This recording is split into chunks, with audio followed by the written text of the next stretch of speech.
गुरुदेव नाम किसकार, जय गुरुदेव नाम किसकार, प्रभु का पावन नाम, प्रभु का पावन नाम, जय गुरुदेव।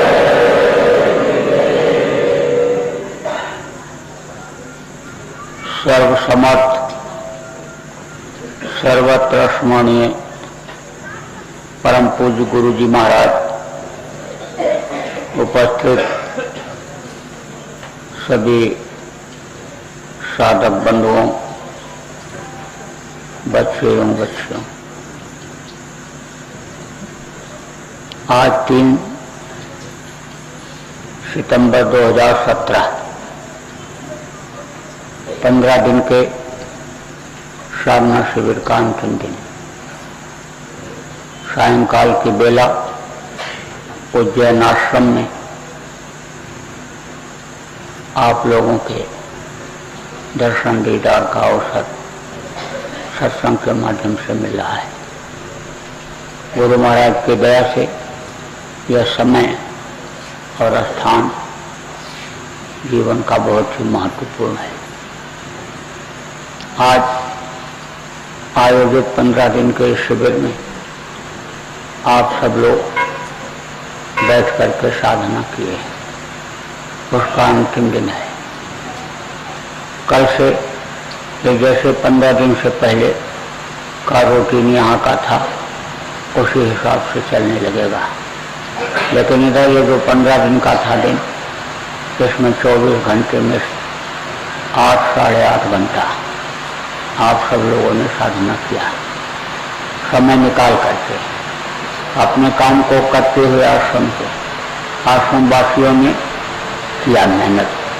जो लोग बाहर से कुछ लोग आ गए थे, आप लोगों ने बैठक किया। कुछ लोगों को मिला भी अंदर से, आवाज सुनाई नहीं पड़ रही है?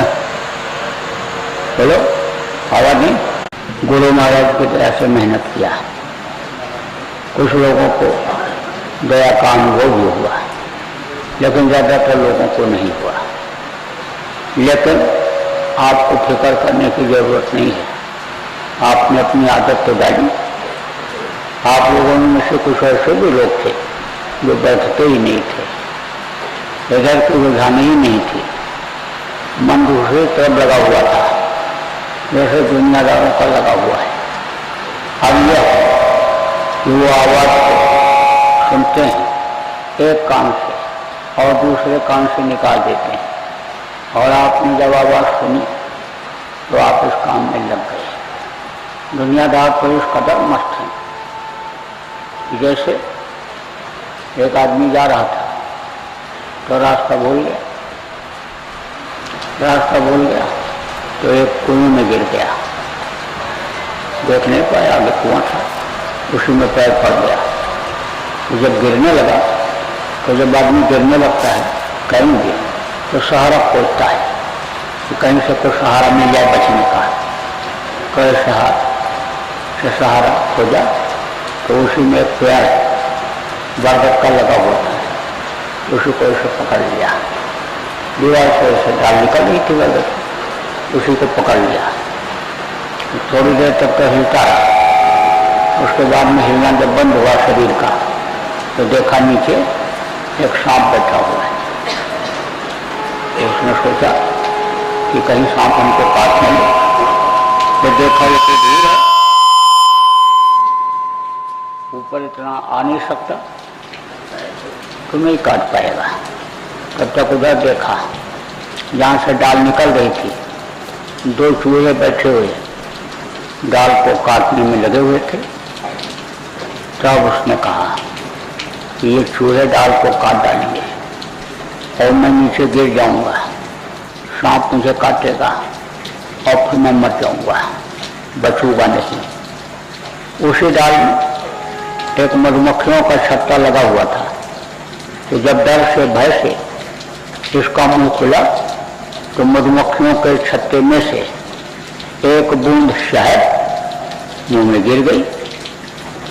अभी तो बहुत मीठी चीज लगी, बस वो इस चीज को भूल गया कि चूहे डाल को काटने में लगे हैं और डाल नीचे गिरेगी, सांप काटेगा मैं मरूंगा।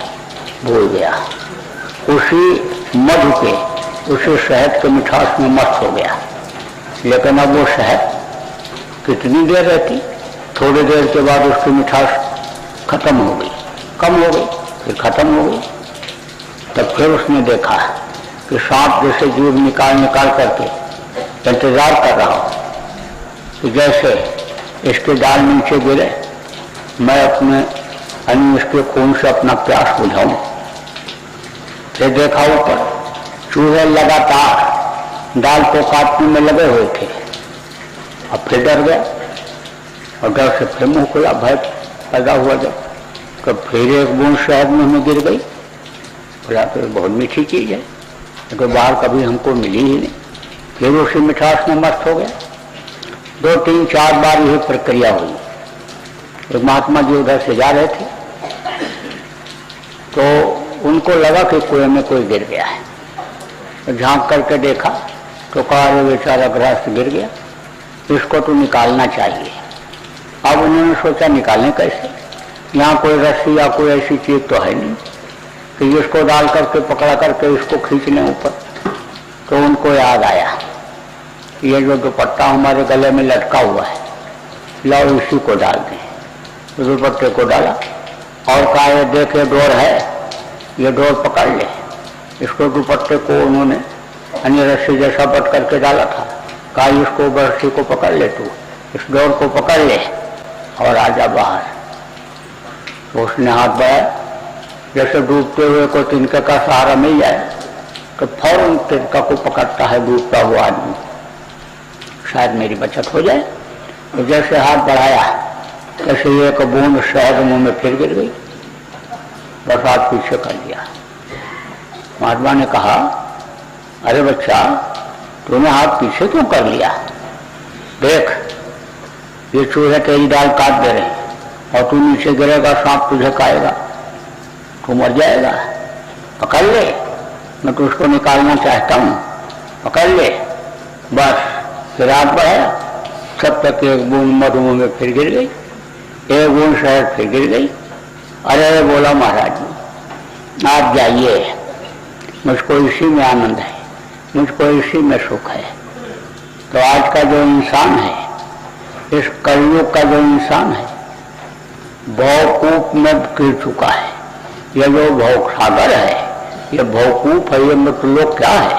यह भवकूप है, यह कुएं की तरह से है।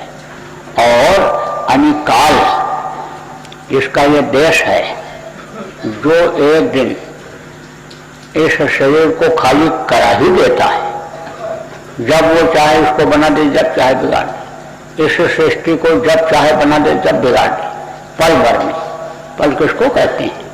समय के सबसे छोटे माप को पल कहते हैं। पल भर में उसको बना दे और पल भर में बिगाड़ दे, उसको कहते हैं काल। तो काल हमेशा इंतजार करता रहता है कि जैसे सांसों की पूंजी खत्म हो, जो आदमी को इंसान को खर्च करने के लिए मिली है वो जैसे खत्म हो, बस हम इसको अपने गाल में ले लें, चपेट में ले लें। दिन और रात यह चूहे बराबर उम्र को काटने में लगे हुए हैं। आपको पता नहीं कि अभी आप जैसे आइए तारीख बदल जाएगी, जैसा 30 दिन का दिन होगा तैसे महीना बदल जाएगा। कितने महीने निकल जाते हैं लेकिन आदमी को होश आता है, कितने साल निकल जाते हैं, ऐसे ही ये उम्र कटता चला जाता है। अब इस बोल और भ्रम के देश में लोग ये सोचते मेरा लड़का बढ़ रहा है, बढ़ रहा है। जन्मदिन मनाते, पूरी मिठाई खाते खिलाते, लेकिन वो बढ़ रहा है कि घट रहा है? 10 साल का बच्चे का जन्मदिन मना लिया, हंसी खुशी से ढोलक मंजीरा पीट करके नाच गा करके जन्मदिन मना लेते, खुशी मना लेते। लेकिन 10 साल उम्र कर जाती है, किसी को ध्यान रहता है इस बात का कि 10 साल उम्र खत्म हो गई, जो विशेष काम के लिए मिली थी वो समय उतना निकल गया। तो दिन और रात यह चूहे। लेकिन इंद्रियों के घाट पर बैठ करके यह मन जब से रस लेने लगा तब से इस माया रूपी मधु में यानी इंसान इतना मस्त हो गया कि आवाज लगाने पर भी लोगों के चैतन्यता नहीं आ रही। थोड़ी देर के लिए चैतन्यता तो आती है, लेकिन उसके बाद में फिर वैसे हो जाता है। क्यों? क्योंकि जैसे बुखार दवा से उतरता है, लेकिन बुखार जब हड्डी तक पहुंच जाता है, जब यानी टीबी की बीमारी हो जाती है तो दवा से थोड़ा असर होता है, लेकिन शाम के टाइम 4 बजे फिर खुशखुशी हो जाती है, फिर बदन गर्म हो जाता है। जब बहुत दवा करनी पड़ती है, बार बार खुराक देना पड़ता है, तब वो बुखार उतरता है। तो एक तरह से अनितोपेदिक का रोगी आदमी हो गया। मन इतना मोटा हो गया कि वो उस सुराख में से निकल ही नहीं पा रहा है। वो धीना सुराख, पतला सुराख जिधर से ये जीवात्मा डाली गई और जिधर से ये निकलती है उधर से ये उसके साथ निकल ही नहीं सकता है, इतना मोटा हो गया। जीवात्मा तो बहुत छोटी है, बहुत धीमी, उसको इन वायरी आंखों से आप देख नहीं सकते हो, इन वायरी आंखों से नहीं देख सकते हो, इतनी छोटी है, इतनी समझ लो अति सूक्ष्म। कोई यंत्र ऐसा सूक्ष्मदर्शी नहीं बना संसार जिससे आत्मा को देखा जाए। एक ही रास्ता निकलने का है और एक ही रास्ता इसके अंदर प्रवेश करने का है। उससे इसमें डाली गई, उतारी गई। कहाँ से उतारी गई? सतलोक से यह उतरी, सीधे 10 सीढ़ी उतरी है, एकदम से कूद करके नहीं आ गई, वहां से आई। वहां से भेजा जब उन्होंने तो समझ लो कि बहुत गुफा में रही, और फिर उसके बाद में समझ लो आपके 10वां द्वार नीचे, और 10वां द्वार से फिर आपके त्रिकुटी में आई। तो त्रिकुटी में जब ये उतरी तो वहीं पर मन का भंडार है, वहां तक यह मन रहता है। इस शरीर में जो मन इस समय पर है यह पिंडी मन कहलाता है, और फिर अंडी मन और फिर ब्रह्मांडी मन। मोटी बात आप ये समझो, यह शरीर 5 तत्वों का बना हुआ, ये क्षितिजल पावक गगन समीरा पंचरचितिहादम शरीरा, जल पृथ्वी अग्नि वायु और आकाश का ये जो शरीर बना हुआ है ये स्थूल शरीर है। इसके अंदर में लिंग शरीर है, वो 17 तत्वों का लिंग शरीर है, और उसमें भी मन रहता है, वो लिंगी मन कहलाता है। ये मन जो यहाँ पर अन्य समय जो नब्धा जिब्धा का स्वाद लेता है वो वहां भी लेता है। यहाँ का जो भोजन है वो आपका अंजड़ वस्तु है। जल किसको कहते हैं? धान, गेहूं, चना, ज्वार, बाजरा, फल फूल जो एक जगह से दूसरी जगह आ जा न सके उसको कहते हैं जड़। तो जड़ वस्तु तो इस शरीर का भोजन है, और अंदर में जो 17 तत्वों का लिंग शरीर है उसका भोजन सुगंधी है। वहां भी जैसे यहाँ बच्चा पैदा किया जाता है ऐसे वहां भी, लेकिन वहां दृष्टि के भोग होते हैं, दृष्टि से बच्चे पैदा होते हैं, तो वहां भी मन यह साथ नहीं छोड़ता है। और फिर जब वो शरीर छोड़ता है, जब साधक अपनी जीवात्मा को वहां से आगे निकालता है, तो आपका जो सूक्ष्म शरीर है, सूक्ष्म शरीर 9 तत्वों का होता है, और उसका जो अन्य वो आहार है, भोजन है, वो नूर है।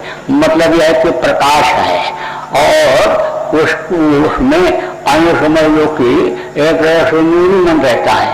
और फिर आगे अन्य जब जीवात्मा बढ़ती है, कारण शरीर छोड़ती है, कारण शरीर, तो कारण शरीर 5 तत्वों का होता है। तो ये आपका रूप रस स्पर्श गंध अन्य 5 तत्व, यह शरीर का जल पृथ्वी अग्नि वायु आकाश 5 तत्व। और उस शरीर, वो शरीर जो निर्मित होता है, बनता है, वो रूप रस स्पर्श गंध और शब्द। तो वहां पर वो शब्द का आहार होता है, शब्द का भोजन होता है। जब उससे जीवात्मा निकलती है तो यह वहीं पर प्राणों का भंडार है, वहीं पर यह रुक जाता है। और फिर जब आगे बढ़ती है तब उसको शब्द मिल जाता है, और शब्द जब मिल जाता है तब इसकी गति बहुत तेज हो जाती है।